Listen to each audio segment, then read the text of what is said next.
Well, hello, and welcome to the Runcible Report. I'm Old Who, and I'm the 850th incarnation of Runcible. And I'm Jeff the Fatuous.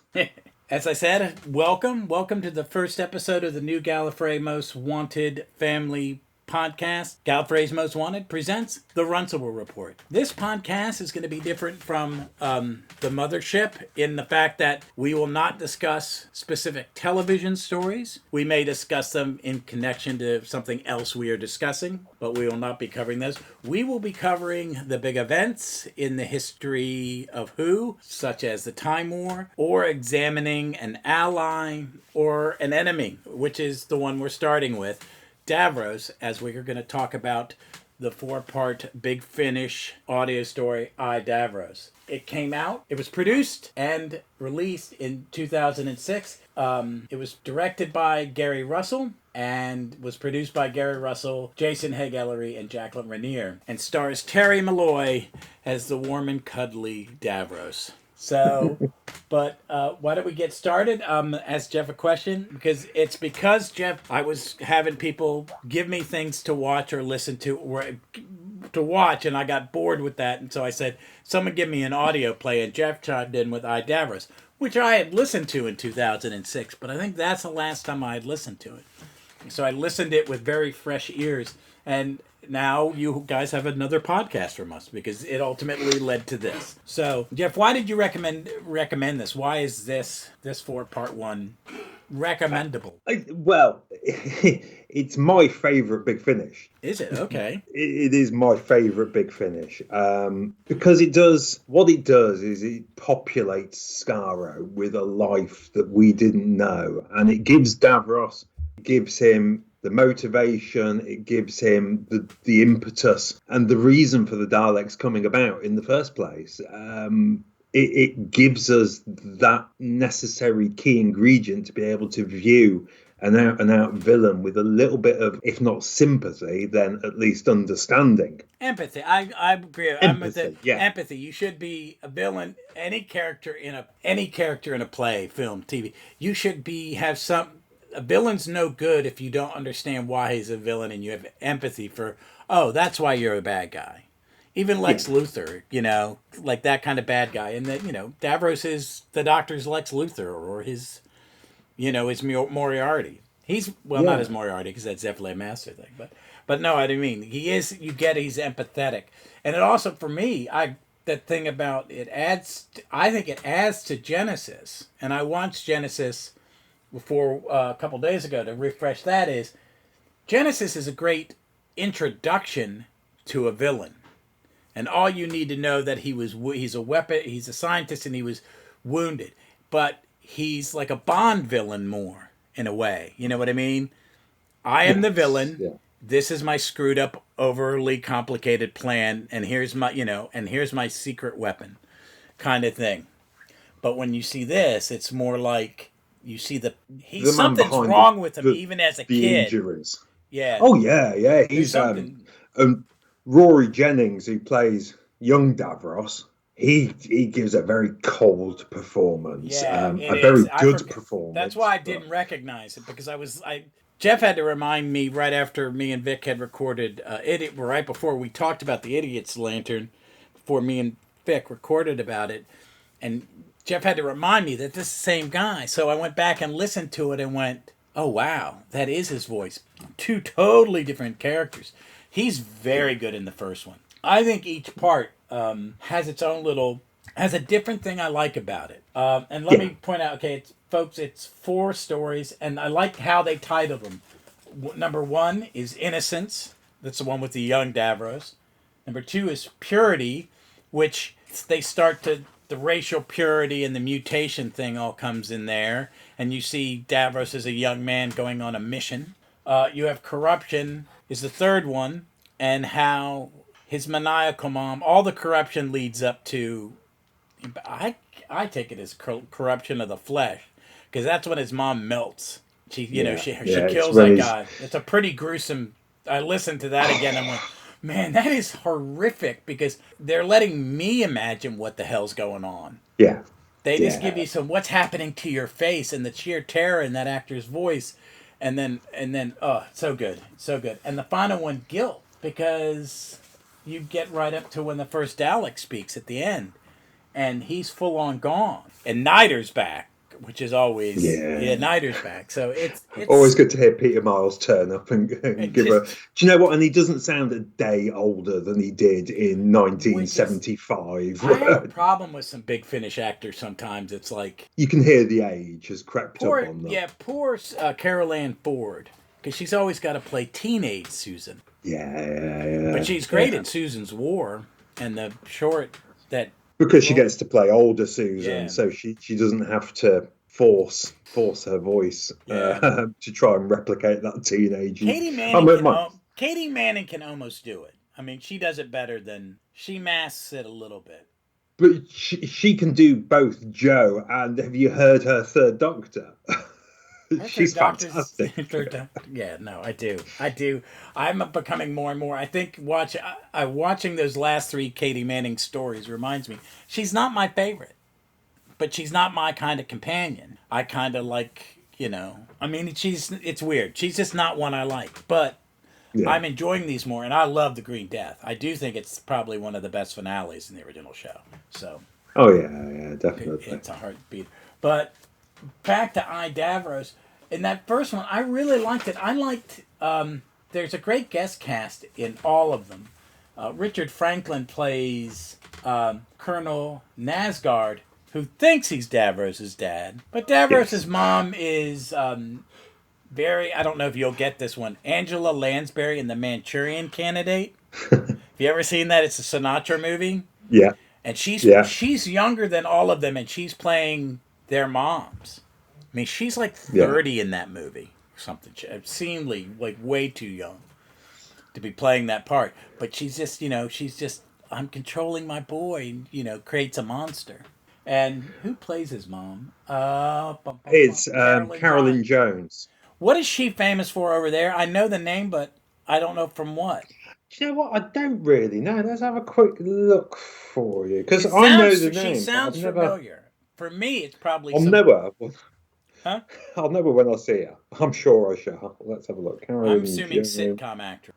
No, that's a different one. Then. Interestingly, there appears to be an American actress called Carolyn Jones who played Morticia Adams. That is not the same one. No, that is true. She Whoa. was the original Morticia. Let me have a look.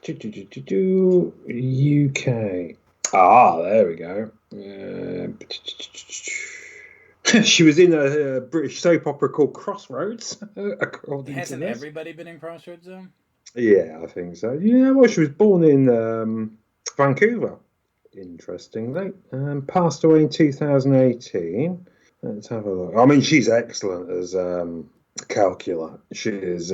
She gives. Oh, she was in The Archers as well for a couple of years. EastEnders, Crossroads, The Sweeney. So I'm she's looking at done. it now. Yeah, she definitely has that soap opera Yeah, yeah. face, But and she's doing some really heavy soap opera acting. In the mom is a bit of a soap opera. well, she's a matriarch, isn't she? And Yeah, soap opera is famous for its matriarchs, especially British soap. But of course, she's the mother from I Claudius, isn't she? That's what she's doing. That's the part. yeah. Oh yeah. And she really just takes it with both hands and runs with it. But it's a And fully she's a fully formed character though too. She takes yeah, that yeah. archetype, and I see this. Oh yeah, she's the stage mom, isn't she? Oh yeah. She's that's what she wants. She She's wants Mama to be, Rose. She's Mama but she's Rose. also got her own. She's got her own desire for status and position, and she joggles her way throughout the Yeah. stories. And they make comments when she's talking to other women that the women in this society have very specific roles. It's very much like the Nazi Yeah, ideology yeah, that the wife stays home and makes the babies and is a they're the housewife. breeders. Yep. Yeah, and she talks about it, but she finds her power within that system, and no one notices it. People start to notice it, and then she kills them. Well, I mean, she kills her own daughter Oh yeah. because her daughter threatened Davros and his life by snitching him up to the Thals when they're on that mission. Um, And it's like you kind of get why Davros is so fucked up if that's his mom.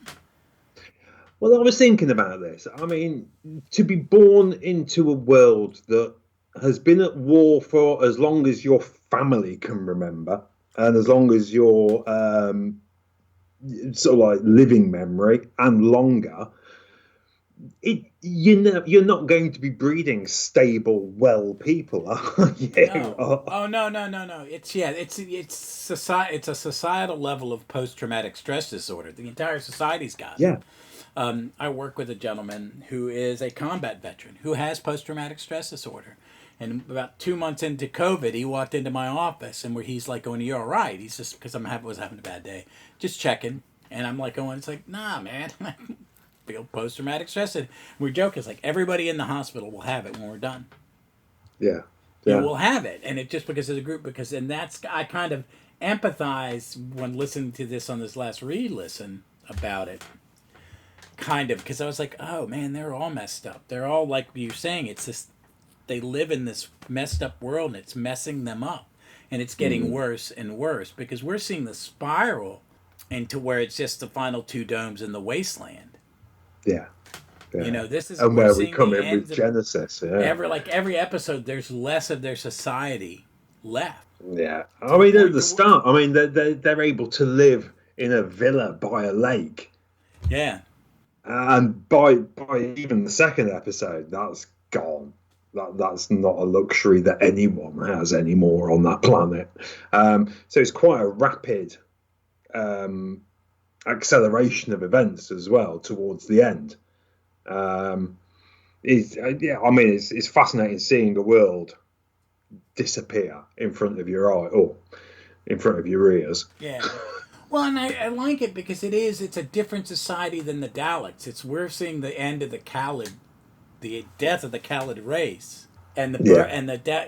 you don't really get a Dalek until the end when you hear that voice No, other than the ones that are speaking to Davros in the little introductory and snippets. the little trial of Uh, Davros segment. yeah, yeah. There is no Dalek, but they're there all the way through the story because you see these little elements where Davros, you can see the inspiration behind certain elements of the Dalek. So the exterminator gun on the cannon, the optical circuits, the guidance system in the Thal rocket. There's all of these elements that go into making the Dalek Mm-hmm. at the end that you see are seeded all the way throughout the story. And it's ever so delicately done in places, which I really appreciate. I like that too. I also like the fact that each episode has a story that kind of you could listen to it almost by itself. Yeah. He's the kid, and you're seeing, how he, all the manipulations that's led him to become this scientist. Next one was when they go on the raid of the Thal City. Mm. It's the action adventure one. The third one, he's the mad scientist, and the fourth one, he's a destroyer of worlds. I mean, he needs to destroy Khaled society, get rid of the Supremo, Yeah. move everybody Yeah. in. He needs to restructure it for his needs, and he does it. Yeah. Taking the children, converting them into his Dalek mutants, which he treats as children. Oh my god. There's those scenes where he talks to them, where it's just him in the incubation chamber with them, talking to them and nurturing them. It's ever so. I mean, it's really kind of unsettling, It but at is. the same time, It fascinated. is. It is. It made me this time really appreciate. I mean, I like Terry Malloy's Davros. I Yeah. think he's a very, I like all the Davroses. I don't think there's really a bad one. David Gunderson. What was Oh, David Goodison. good? He was let down. Yeah, he was set up to fail. Yeah, yeah. The mask didn't fit. The microphone didn't pick up or work quite right. So his voice never sounded correct. it was not his fault. He was saddled with a show that was with a very low budget, and struggling to bang the episodes out at times. And I'm I mean, not a fan of Destiny of the Dalek that much at all. It has I, moments that I like. it's really atmospheric. It's It's a good. I really like. Yeah, no. atmospheric. The setting is good because you buy Alien Planet more. The Movellans are a little weird. They're very disco. Very, They look very like they should disco. be backing up Cool in the Gang. Yeah. But um, it's Destiny's a weird one, and I think Davros ties in much more with Genesis and with the Daleks, the first Dalek story. yeah, than it does There's with any of the other than with Davros any of appearance. the others. Yeah. Yeah, yeah. It's Um, even more than the later ones where we actually have Terry's Davros. yeah. It's quite far removed from those as well. It's very much these are the two stories we're drawing from because they're the two origin stories on the show of the Daleks. We Yeah. have the original origin, and then we have the Nation retcon in the 70s, Yeah. where he just tweaks it Isn't ever that so his slightly. second retcon of the origin? Isn't there an origin in the comic strip too? Well, With the there is, Dow? but that the comics were written by David Whitaker. Oh, they were. That's right. I forgot that. I would love to Yeah. own a complete collection of those. Keep an eye out then, because I think DWM are putting out a collected works at some point, possibly. Nice. Nice. Because I've got little bits and pieces in the back of things. And going back to those comics and Whitaker's work and the original story, the original backstory was that we had the Dals Yeah, that's why I was. as Yeah. the ancestors of Daleks. But of course, what Davros does is address that. That history comes to us secondhand from the Thals after the war and after generations of them existing without the Daleks on the planet, moving from their plateau towards the Dalek city. And so it's only reasonable that information has been warped or corrupted like Chinese whispers over time. Yeah. So what Davros tells us is that actually, yes, Dals were a species on Skaro, but they died out before the Thals and the Khaleds ever started their war. They were like our Neanderthals, maybe, Okay. but a little bit more advanced. So it's reasonable that we can look back then at the Daleks and say, okay, so the Thals were partly right, but their data was corrupted because of time and distance between those events. It is a very good history lesson in Khaled society because it puts it into perspective, and that the Thals aren't. I mean, they're better than the Khaleds. They're a little less mercenary than the Khaled, but it's a war. So both sides are doing horrible things. They try to kill Davros. They do this and you have all the other characters. But I like how, like you said, it gives you that history and it ties it up. I think it ties it up very nicely. It does. I mean, we even get in the comics, the 60s comics, we did see the creator of the Daleks, and they were called Yarveling Oh, that's right. or Yarveling. And of course, we have Davros' sister, Yarvel. I never put that together. I've only read that origin like once, maybe 35 years ago. I used to get over here in the UK. We used to get Doctor Who classic comics, which Yeah, was I have a put out. handful of those, and that's Yeah, how I got them. and they had it on the back page. Yeah, It was I fantastic, might have and like 10 of those. yeah, I yeah, would. I had the whole set for a while. That'd be one I'd like, but the bottom of my closet is Doctor Who Monthly because I've got every freaking one. The nerd in me.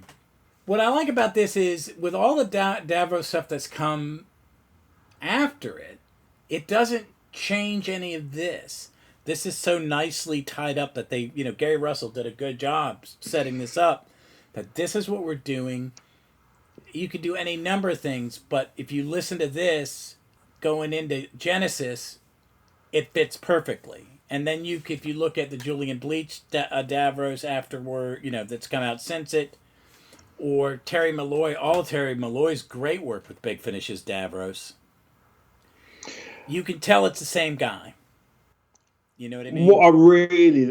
I remember when Series 9 came out, and there had been that rumor that we were going to see Child Davros.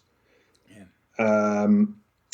And oh god, what's the story? Sorcerer's Apprentice? No, The Magician's Apprentice. The Magician's Apprentice.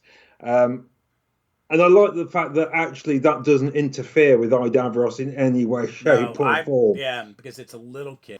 So, yeah, he's a lot younger than the 16-year-old we meet in the first episode of this. The doctor could have saved him. Turn out messed up because his mom's got years to undo anything good the doctor did.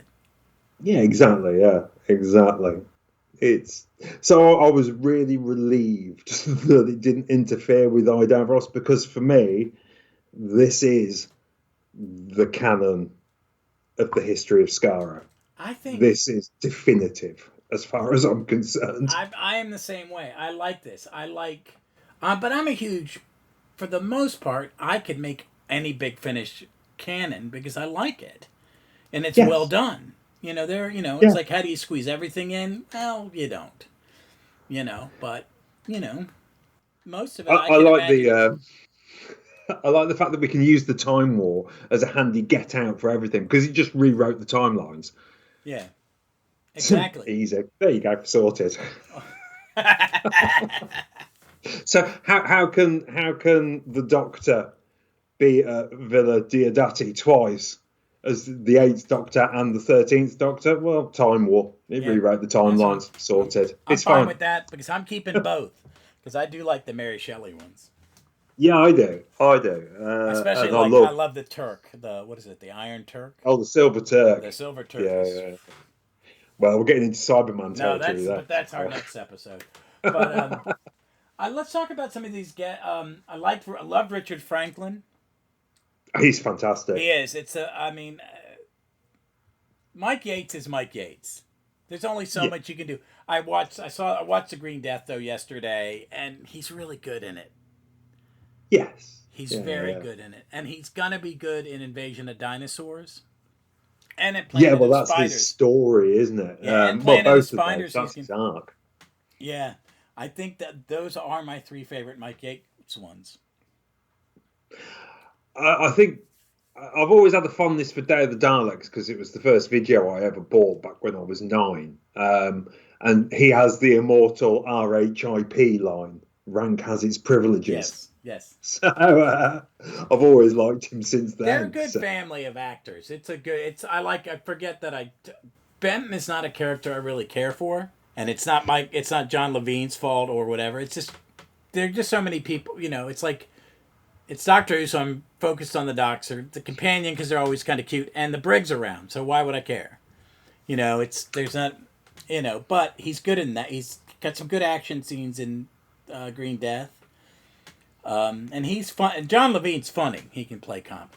But Richard Franklin is really different in this. And it took me a second when I was listening to it to go, why do I know that voice? And I opened the thing and I went, oh, duh. That's how you know that voice, you idiot. It's Mike Yates. Just evil Mike Yates. Yeah. He gives a very convincing performance. I can't help but wonder if he maybe had a military father. He'd be the perfect age to have a dad who was a World War II vet. Yeah. Well, yeah, that's what I was thinking. So I can't, because there's a little. Or he's old enough to remember the war. Well, yeah, and there's a lot of realism in that performance. That old soldier who wishes he died in battle. Because he's seen so many others do it, and the fact that he's even denied by his second that death, and that becomes a bone of contention between him and Calcula. I find that fascinating, and it just paints the picture of Skaro more vividly. That the people who are fighting the war, it's like, just let's just end it all. You know, I mean, it's very. I think that they handle the damage to the human spirit that leads to a person like Davros. You know, where a society's greatest legacy is an evil mutant in a space rolling wheelchair. You know, but you know, you end up with gold. You end up with you end up with a supervillain. It is a very I mean, it's no different than a detailed origin in a comic book of any mad scientist character. Doctor This would Doom. lend itself very well to a graphic novel, actually. Oh yeah. It's that kind of story where it's going to keep you turning the page. And that's why I can listen to this multiple times and never get bored of it, because it is a page turner or an ear turner. This one, and we'll talk about it more. Cybermen are kind of like that now that I've done a re-listen. Because when I first got them, I just kind of breezed through them. And it's not there's no doctor I'm not that interested in. 14, 15 years later, I give it a re-listen. It goes, oh, no. I see where this fits into the timeline. I see how important. This is as important as Genesis in the telling of Davros' story. Yeah. Oh, yeah, definitely. It's there's just so much going on, and you empathize, you sometimes sympathize with Davros, and then at other times you just have to take a step back and go, you are abhorrent. You are the worst person on this planet by far. But it's not entirely your fault, because look at your parents, look at your environment, look at the world that you're actually living in. How can you not be the worst person? Oh my god! And they're using what I like is Terry Malloy's done so much Davros in Big Finish, but recently in Time War the Fourth Set, and I'm not going to give any spoilers away, but Davros is in that, and it's a very different Davros. Yes, yeah. But you can see how it, and I think it leads to you so you can understand how we're seeing Davros at the beginning of the Time War. You know what I mean? Kind of the beginning, because it's the Eighth Doctor hasn't started fighting in it yet, technically, even though he is really kind of fighting in it. But I could see Terry Malloy's Davros in that, and I see that as a perfect segue into the Julian Beach version. You know, you see the beginning of that, because by the time we see him in television Doctor Who in Journey's End, he's really messed up. Like, you see, Davros was messed up before, but this is post-Time War Davros. He's even more messed up. He hates everything. Yeah, he's gone off the deep end by that. But I mean, Davros was always a kind of off the deep end kind of guy anyway. Yeah. But he's in the Marianas Trench. At that point, yeah. I mean, it just, this thing fits so well into it. It just, I'm glad I went back and listened to it. What other people that we said earlier that Peter Miles, Nyder, is back? Like Peter Miles missed a bit. He did. And like I say, he does an amazing job. He just picks up Nyder, and it's like he's never stopped playing that character. Oh my god! But you can see his infatuation with Davros and his fascination with Davros as well.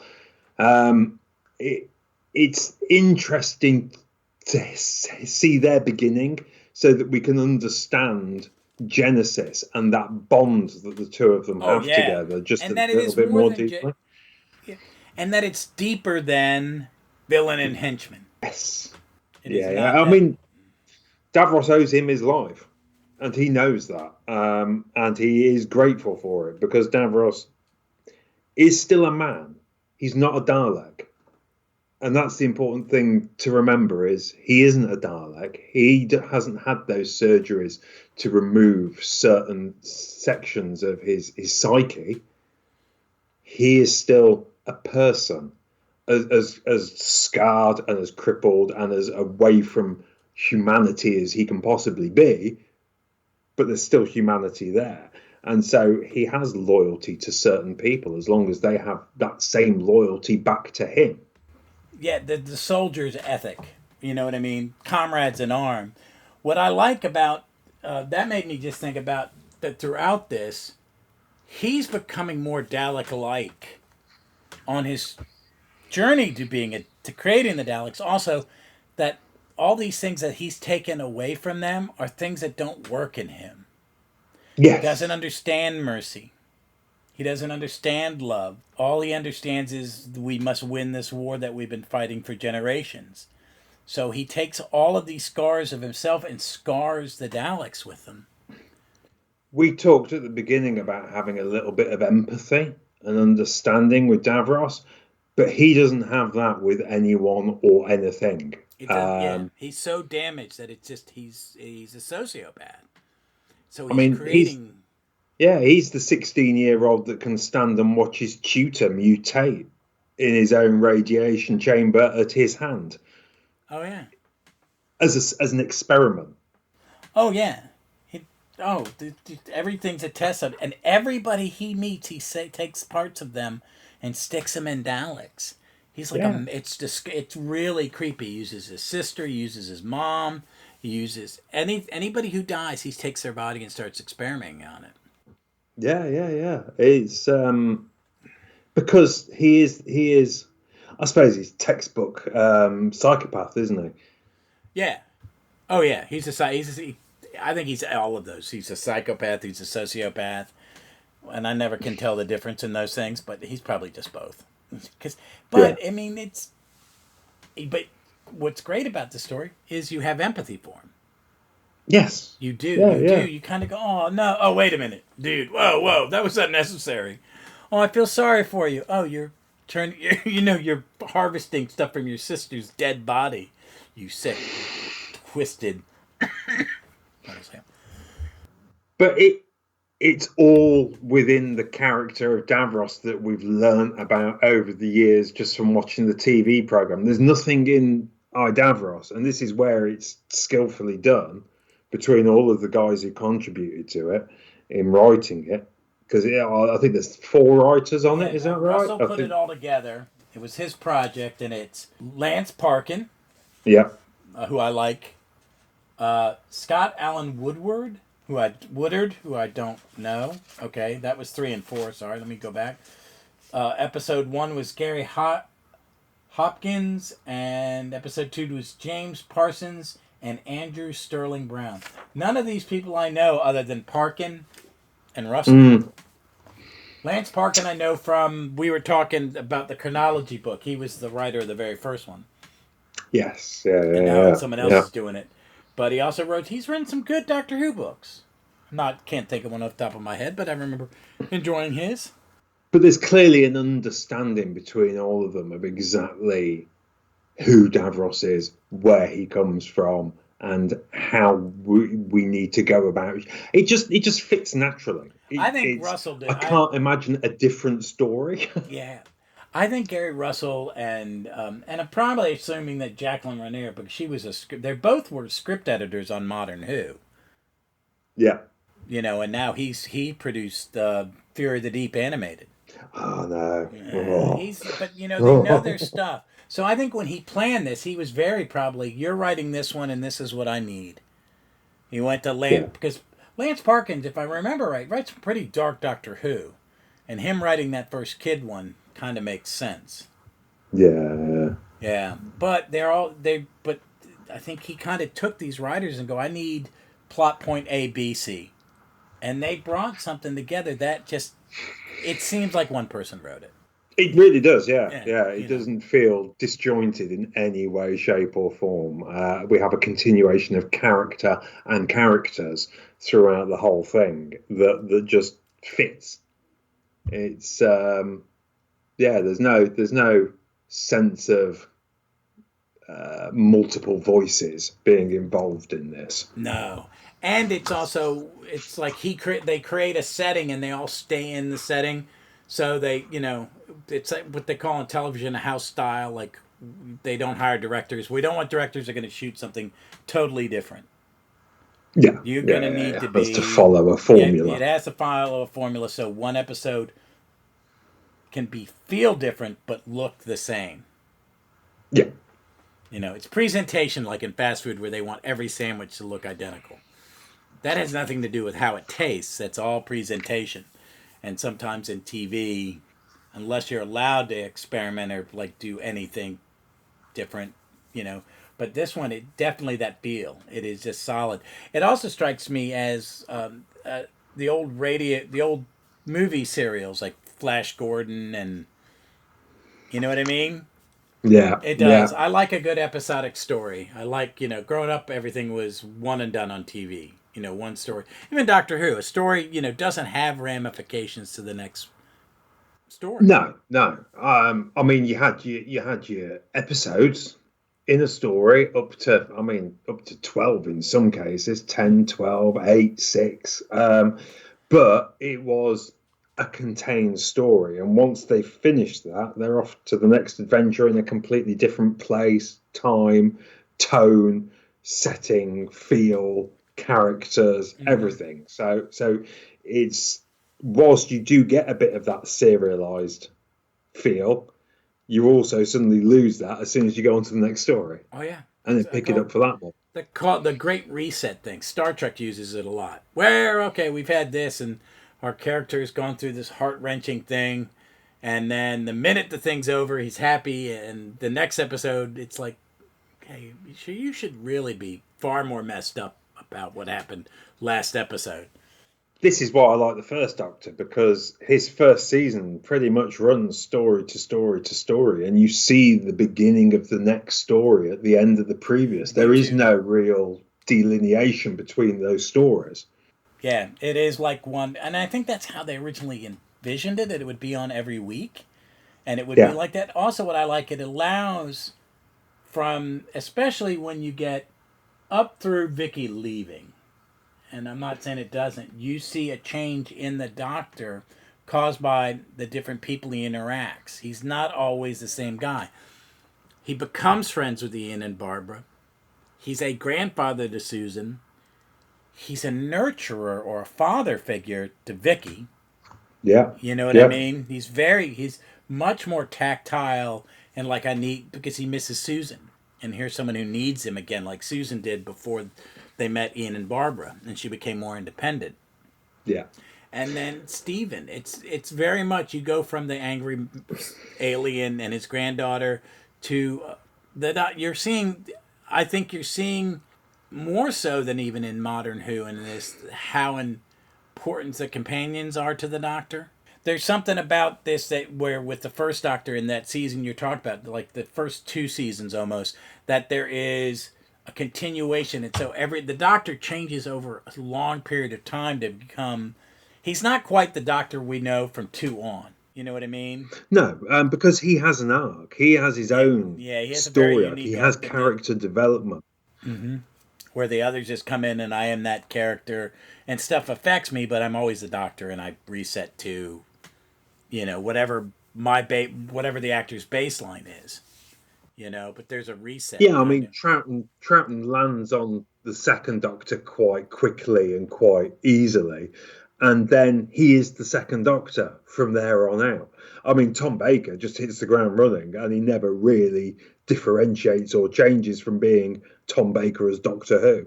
Yeah, Uh, it's it's it's a very distinct performance that no one else could ever emulate, but at the same time, never really goes through a journey of discovery of self hmm quite like the first Doctor does. Um, yeah, and I but I don't guess think that's a conversation for another time as yeah, it well. is. But it goes back to this: is that you see we can see have a Davros story where it doesn't reset to Davros, because I don't want to say that they were always trying to catch that fire from Genesis every time they brought him back. He's popular. It's like, yeah, but is it ever going to be as big as the first time we see him? Where this one, you kind of, I don't know. It's just because you can see different aspects of Davros. There is more to Davros than those original four television appearances. Is it four or five? How many doctors did he meet? Five? Baker, So we get him Davison? in with the fourth Doctor Yeah. twice. We get him with Davison, Baker, and McCoy. So yeah, we get five Davros stories in Classic Who, and then we see him in two parters in Modern Who. Yeah. I think of all of them, I just think this is, to me, like I said earlier, is equal to Genesis. This is like, I like Colin Baker's Davros story a great deal. But this is, this one here, it is important to the telling of the story of Davros and even maybe Genesis. This is the spark. This is the key to the Davros that we see fully formed on screen the very first time he turns up. He's already been through his journey of discovery and of self-discovery and settled on who and what he is going to be the very first time we meet him.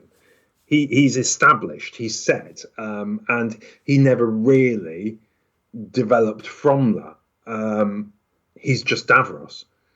And so to see human Davros, child Davros, we learn so much more about the character, and it enriches that end result that we see on screen when we go back and watch those episodes. Oh, yeah. I wanted to ask you something, because that's what the thought that was coming to my head before you started was about, and I don't remember some of these that well, but the other big finish, Terry Malloy Davros, is like Juggernaut, which I remember, and I really liked it. It's a Sixie and Mel story, and Wendy Padbury's in it. Yes. Yeah, and oh God, is there someone really good in it or something? Yeah, it's Gulliver from the Mind Robber. He's in Planet of the Daleks. He's the lead Thal. And he's also in, come on, he's Brian. also in Three Doctors, isn't he? As one of the Time Lords? No, he's in the War Games as one of the Time Games, Lords. okay. And he's in the Deadly Assassin as Goth. Yeah. Why is my brain not working today? Hang on, give me a sec. As soon as I see it, I'll be like, why did that not just leap? It'd be like me forgetting Philip Modoc's name. Yeah. It's fun.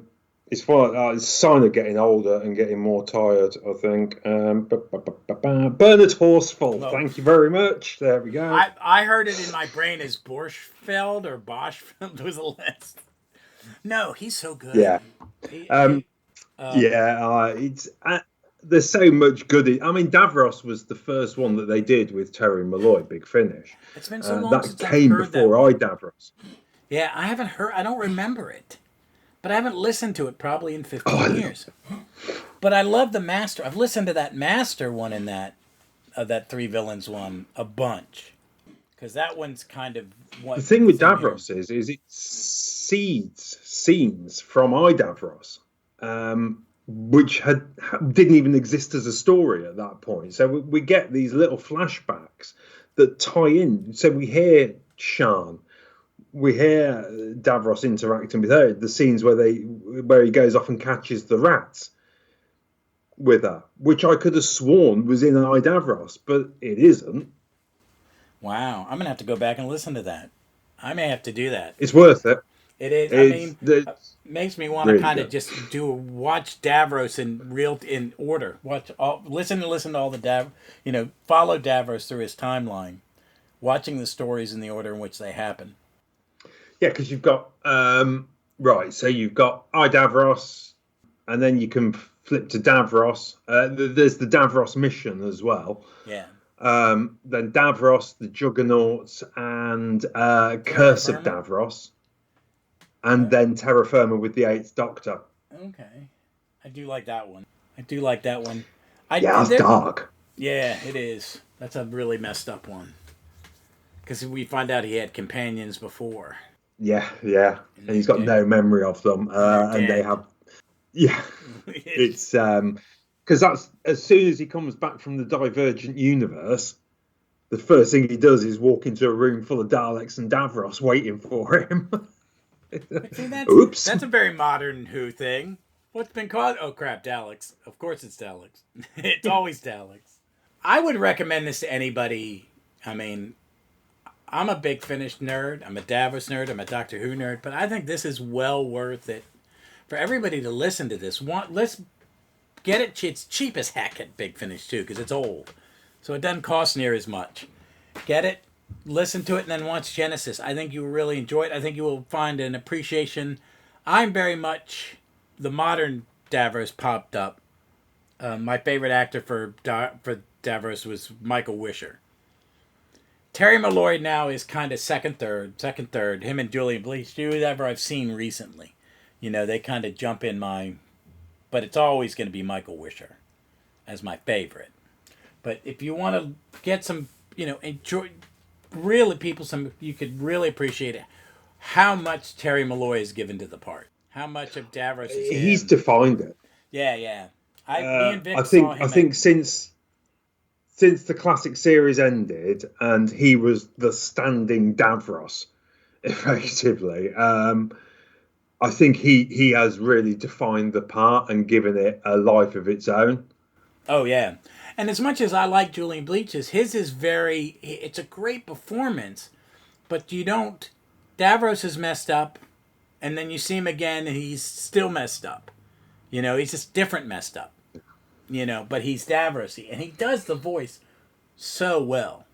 But I do think, and I think I look now as Michael Wisher as the creator of Davros, kind of in the way that Terry Nation may have put Davros on paper. The gentleman who designed the Daleks physically, he's Ray Cusack. Michael Wisher is the Ray Cusack of Davros. Terry, Nation wrote something. He created the character. Yeah, they put him in this makeup. Okay, I'm a mutated guy in a wheelchair, but all of it is that voice. And Malloy can do that voice and still emote. Julian Bleach can do this voice that they've got to pretty much mimic. Even with the mic, they've got to meet the effect halfway.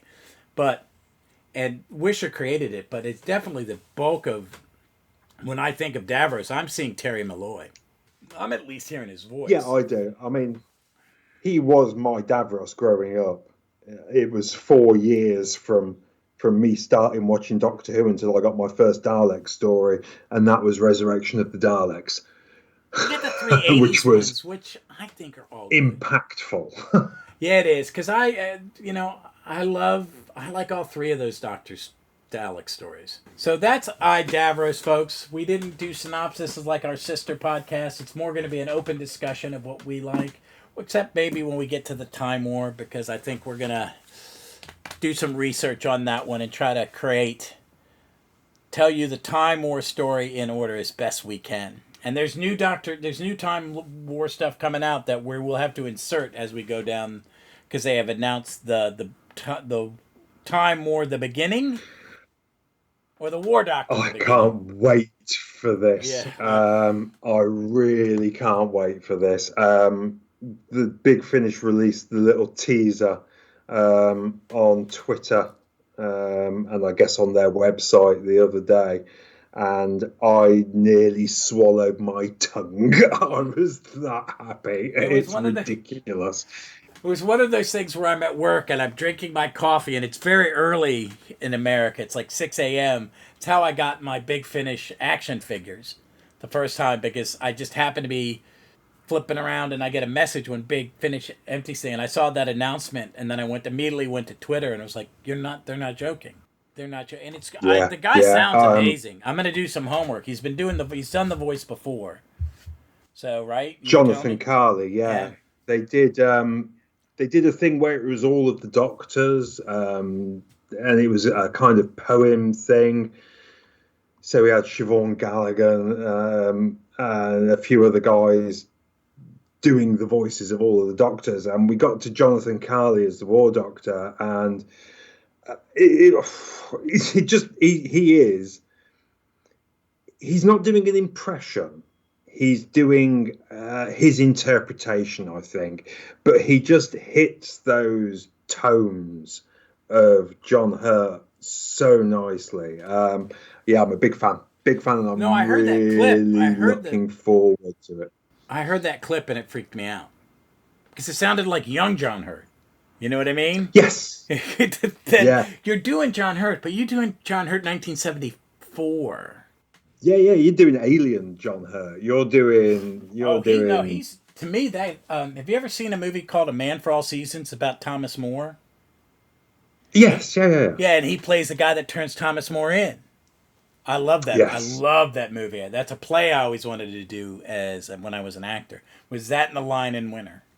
Those were the two plays I wanted to do. I wanted to be Jeffrey in Lion in Winter, the middle son, because he has the great line. Is like when they're talking about Jeffrey, the king tells Eleanor, pigs will fly before Jeffrey is king, and Eleanor Acker turns and goes, then there'll be pork in the treetops by morning, my lord. And there's some stuff in Medvar season, and Hurt's amazing in it. Hurt does most of his stuff with the guy that played Rumple of the Bailey, Leo Kern. Okay. Yeah. Leo Yeah. Kern. Yeah. And they're John Hurt was amazing in everything. I mean, just was. And I love the original. I love the Time War box sets that Big Finish did. I really did. I really liked them. They were so good. Him Yeah. and I mean, Jacqueline Pierce were so good in them together. Most of the Time War stuff, I think I've liked almost all of it. I mean, I at least like it. And there's yeah. some stuff that the 2-part Christmas story in the Ravenous box set, third Ravenous one, where they're fighting the Krampus with Paul Yeah. McGann. That's blew my mind. That's going to be my Christmas listen every year now. I loved it that much, but I loved I the found War Doctor stuff. I found it all very inspirational, and I did a lot of Time War inspired art just after the 50th anniversary. I love this period where there are stories to tell, and there are endless stories to tell, You're not and tied to this is why I anything. like.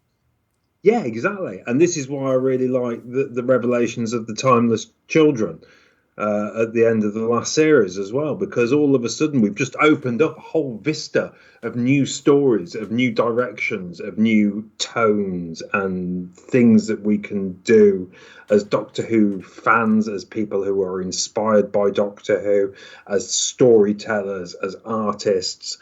There is room for so many stories to be told that we don't have to rely on the same old, same old. Yeah, where you're We could repeating create the our same own thing. doctors now. Yeah, And exactly. and Yeah, as and then it's as innovative as Davies and Moffat's and now Chibnall's modern Who is, there's a structure to a Doctor Who story that after a while I think they get stuck in it, and that's why I think people freak when we change because no, I'm comfortable with that. No, no, no, no, no.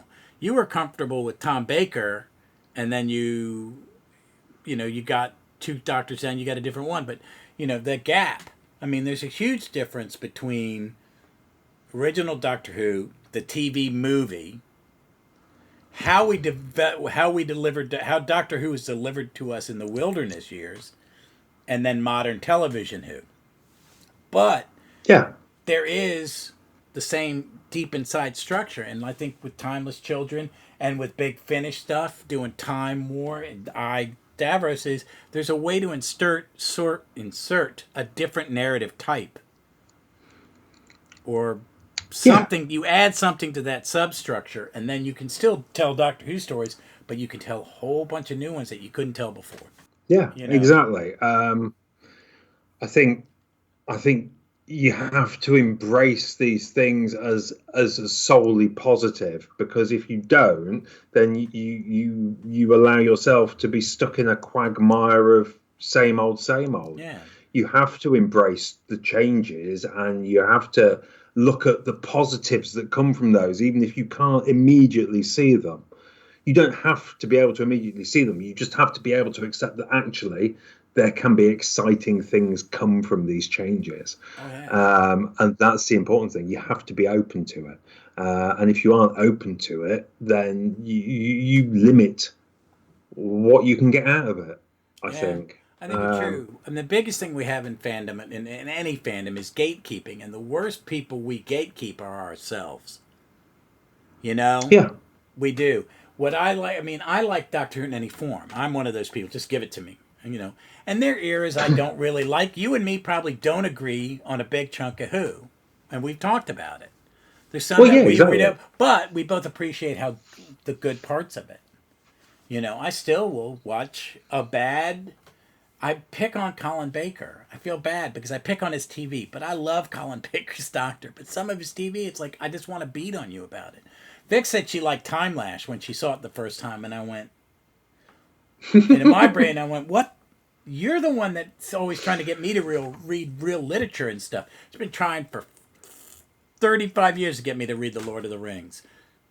I've never gotten past the Council of Elrond because I hit that point and it's like, why is this chapter 250 pages long? Because it's great. I don't know, but I have it.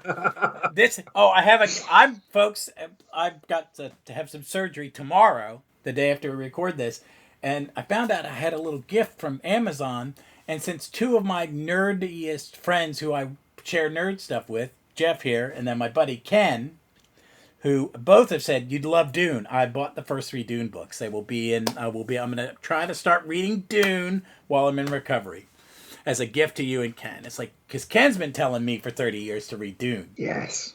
And I read that first when I was 11.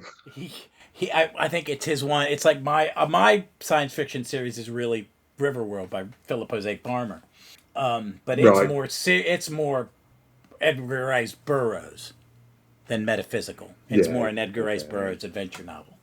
But I'm going to give it a try. One day I own Lord of the Rings. It's worth it. I think stick with it. June. There's a lot of parallels that you will immediately pick up on with our world, but at the same time, I think that's kind of what's driving it a little bit. There's a little bit driving me, and I was a very religious person at one point. Ken has a degree in religious studies. Right. So, like a good atheist, he went and got a degree in religious studies. I knew a lot of people went through the program he was in and went, not one of you believes in God. And they go, you don't believe in God. I said, no, but I'm not an atheist. I'm an agnostic.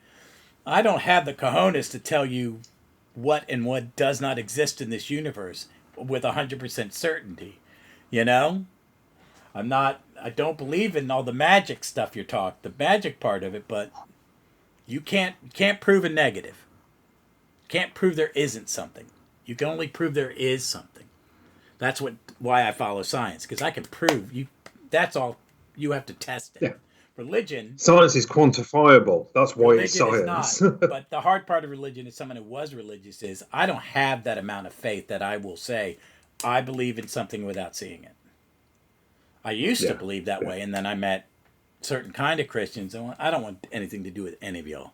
It's just best that I step back because I don't want it. I don't want any of this Dune kind of crazy stuff that you got going on.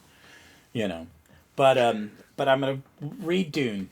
I'm gonna read Dune. Watch a lot of Doctor. I think I have started my rewatch again, so I think I will be watching Invasion of Dinosaurs. I will go to sleep watching Invasion of Dinosaurs. God forbid anything bad happens. That's the last Doctor Who I ever see. Yeah, you want one with slightly better effects. I mean, I love the story because it's I take Ark in Space with green bubble wrap. You know. Well, yeah, that's true. At least try and make it to Terror of the Zygons or something. Oh God, that one's on Blu-ray. Is that one on a Blu-ray? No, it's not. No, not yet. No. And that's my favorite story. So let us. Okay, this is going to be hard. Let us wrap up. Listen to I Davros, and I would like to try this. I might steal this from somebody, but maybe not. If you could recommend another Big Finish story for someone like you did this for me to our audience, what would it be? And it cannot be what we're doing next week. And I will announce what we're doing next in 2 weeks after you say it. Okay. I then would recommend, not what we're doing next week, I would recommend Dalek Empire, I think. If you want to go and stay away from the Doctor and do something that maybe ties in a little bit with what we've discussed today, Dalek Empire is well worth a visit because we have appearances from Noel Clarke. We have appearances from David Tennant, and we have not Daleks. Listened to that since it came out. It reminds me of those Dalek comics we were discussing earlier. Yeah. where it is just the Daleks loose on the universe, doing what Daleks do best. And it's just good fun. So Dalek Empire, that's my recommendation. That is a great one.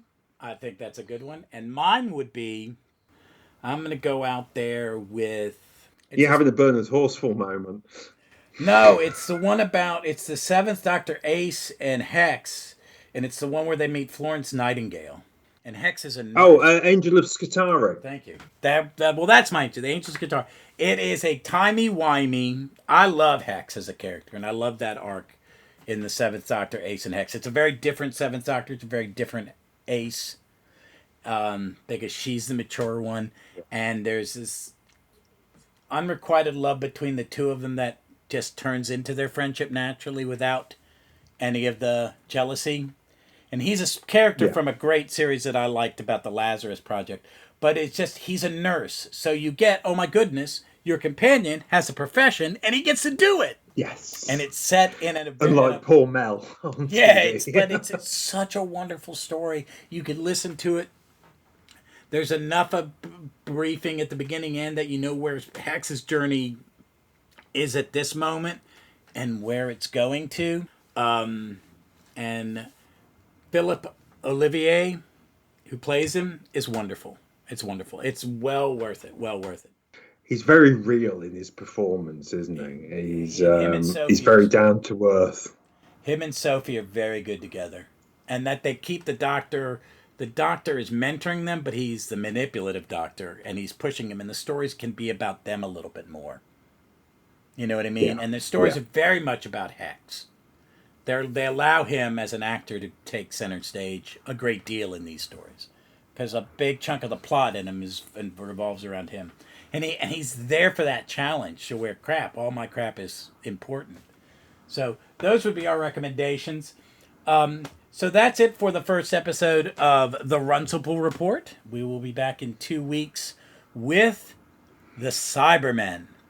Another one Jeff got me to listen to, and it blew my mind. I listened to it in like a day. I just blew through it. It amazed me. I'd never listened to it. I had it, and I'd never listened to it. But this is the Runcible Report. You can find us on Twitter at GWPod. Is that my address? See, Vic does this in the other one. Now I've got to do it. You've got to do it now. You've got to pick up the slack. Oh, good God. It's Gallifrey's MW Pod, I think. Yep. Because I keep tagging you and stuff. Yes.